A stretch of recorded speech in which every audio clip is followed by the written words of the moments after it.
He was an Oxford scholar, a Golden Gloves boxer, and an Army Ranger who flew helicopters. But we knew him most as an accomplished singer, songwriter, and actor. Entertainment guru George Pinocchio has more on this truly unique performer.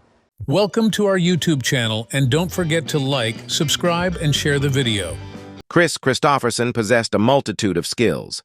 He was a well-known actor, musician, songwriter, and country singer. He had a lengthy and prosperous career as a songwriter of some of the most beloved country music hits. But music was not the only thing in his life. He served in the armed forces as well, earning recognition for his commitment to duty and diligence. On June 22, 1936, Kris Kristofferson was born in Brownsville, Texas. His family had a long history in the military. Kris was a standout student at Pomona College in California. He was quite good at sports, particularly track and rugby. He was awarded a Rhodes Scholarship to study at Oxford University in England following graduation. Kris developed a stronger passion for writing and music while attending Oxford, although he nonetheless finished his coursework and earned an English literature degree.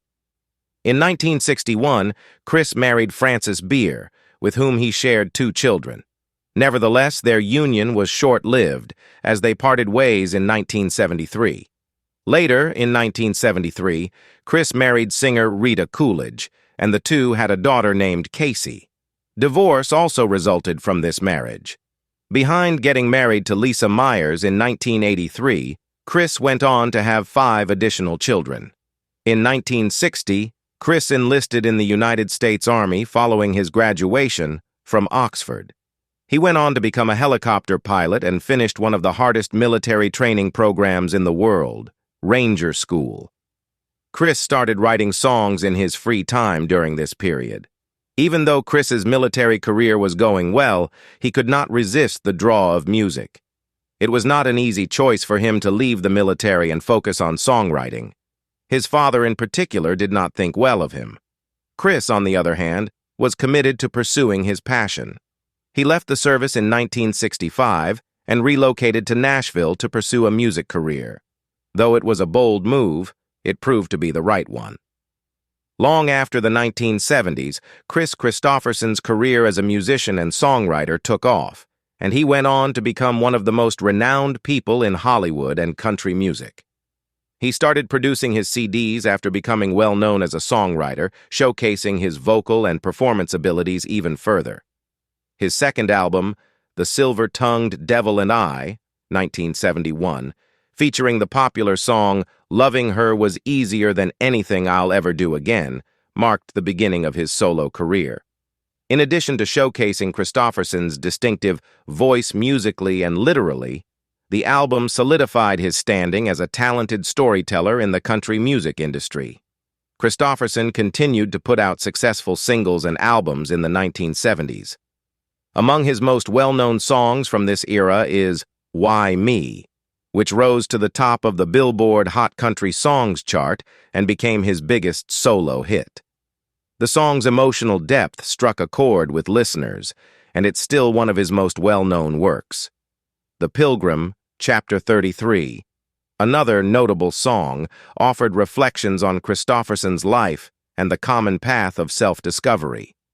He stood out from other composers of his time with his unvarnished honesty as he tackled themes of love, religion, and redemption in many of his songs.